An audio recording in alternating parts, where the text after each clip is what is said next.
Bismillahirrahmanirrahim. Assalamualaikum warahmatullahi wabarakatuh. Bapak Ibu guru hebat dimanapun Anda berada, semoga semuanya dalam keadaan sehat walafiat. Berjumpa lagi dengan saya, Etik Sobaria, Kepala SDN Nembol 3, Kecamatan Lawangi, dalam diskusi bersama mengenai penyusunan desain pembelajaran jarak jauh atau PJJ di Mandalawangi pada tanggal 6 Juli tahun 2020. Bapak Ibu yang saya hormati, berdasarkan surat edaran Mendikbud nomor 36963 garis miring MPK.A garis miring HK garis miring 2020 tentang pembelajaran secara daring dan bekerja dari rumah dalam rangka pencegahan penyebaran virus corona atau COVID-19 dan Surat Edaran Mendikbud nomor 4 tahun 2020 tentang pelaksanaan kebijakan pendidikan dalam masa darurat penyebaran virus corona COVID-19. Maka, proses pembelajaran dari rumah dilaksanakan dengan ketentuan sebagai berikut.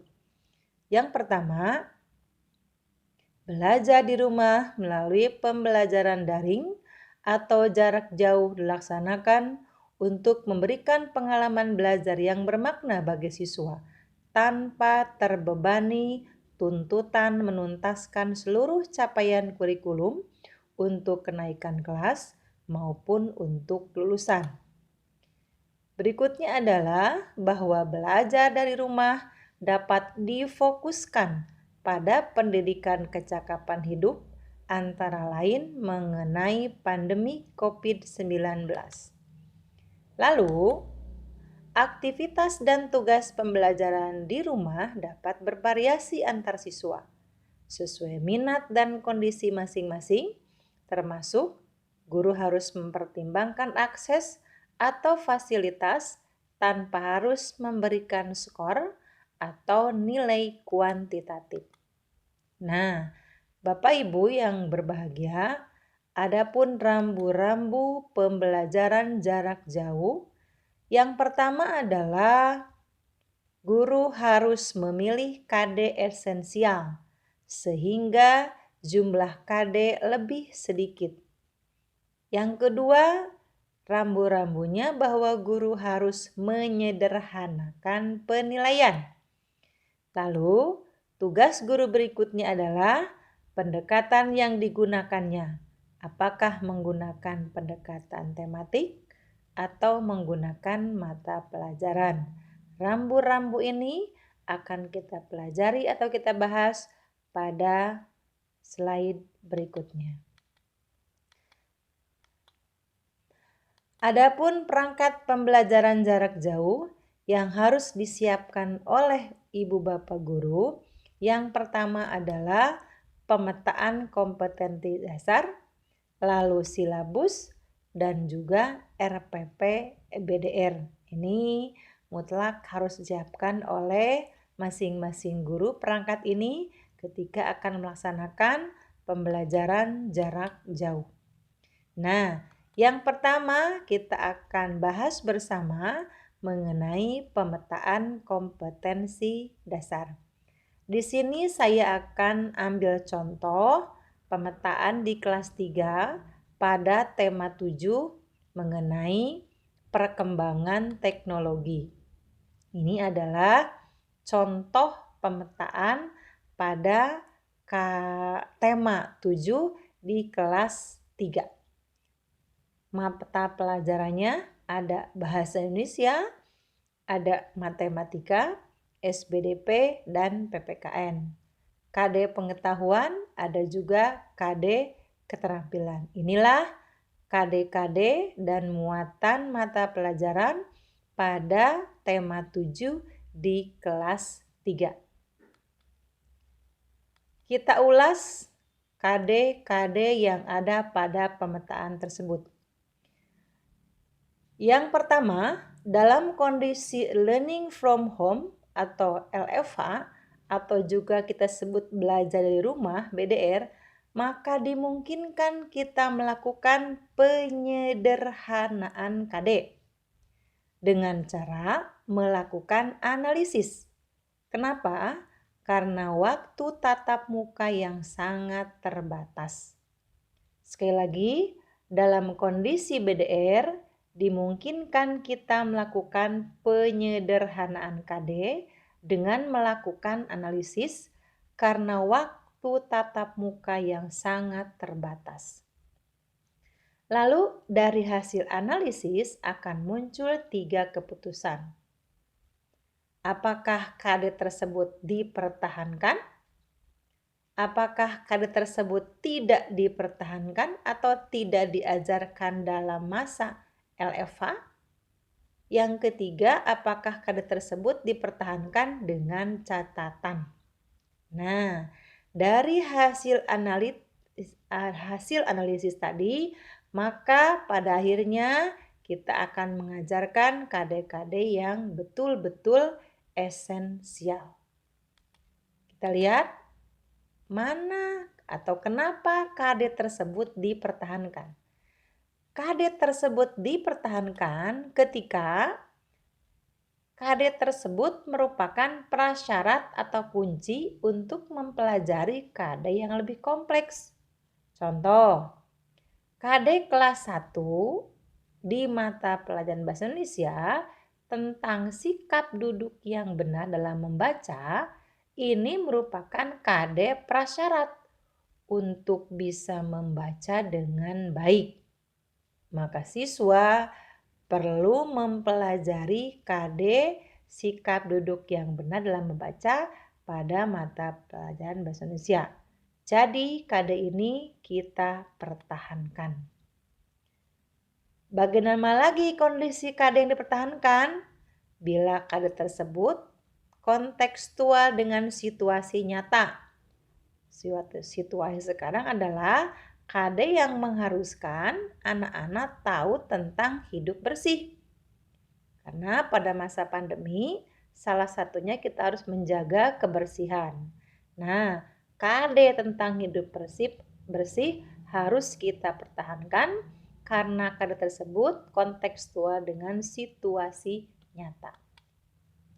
Lalu yang bagaimana lagi KD yang dipertahankan?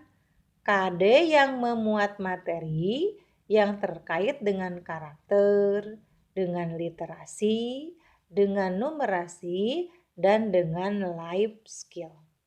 Jadi KD-KD yang terkait dengan karakter, literasi, numerasi, dan life skill harus kita pertahankan.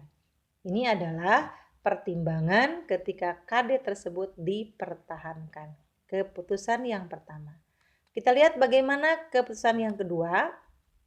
Jika KD tidak dipertahankan. Bagaimana KD yang tidak dipertahankan?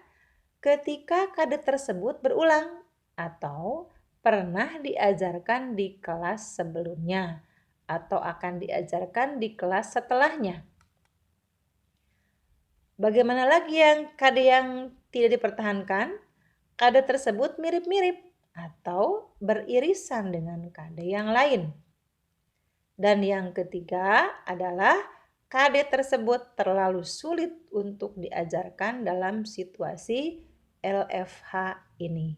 Nah, KD-KD ini juga adalah KD yang terlalu tinggi untuk kelas tersebut. Jadi tidak sesuai dengan perkembangan usia anak. Maka KD-KD ini boleh tidak dipertahankan dengan 4 ketentuan ini. Lalu atas uraian tersebut ini adalah harus kita pertimbangkan.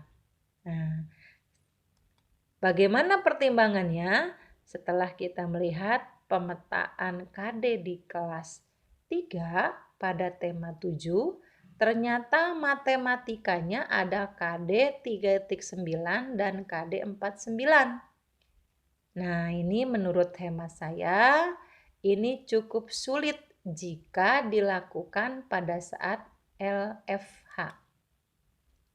Kenapa sulit? Nah, kita lihat lagi kepada KD Matematika 3.9 dan 4.9. Silakan Ibu Bapak dicermati lagi.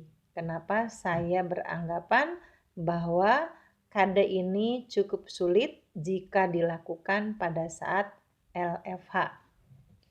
Lalu SBDP pada KD 3.3 dan juga 4.3. Ini untuk LFH sepertinya juga sulit. Lalu SBDP pada KD 3.2 dan 4.2 perlu disederhanakan muatan materinya. Mengapa? Ini materinya agak sulit sehingga perlu kita sederhanakan. Dari mengetahui bentuk dan variasi pola irama, misalnya, menjadi memahami isi sebuah lagu. Nah, ini sepertinya lebih sederhana dan siswa bisa mempelajarinya melalui kegiatan BDR. Nah, setelah kita melihat pemetaan KD pada kelas 3 yang dicontohkan tadi, silakan sekarang lakukan tugasnya. Yang pertama adalah Bapak Ibu lakukan pemetaan KD di kelas masing-masing semuanya pada tema 1. Silakan di tema 1 lakukan pemetaan KD. Lalu lakukan penyederhanaan KD dengan melakukan analisis dengan mempertimbangkan waktu tatap muka yang sangat terbatas.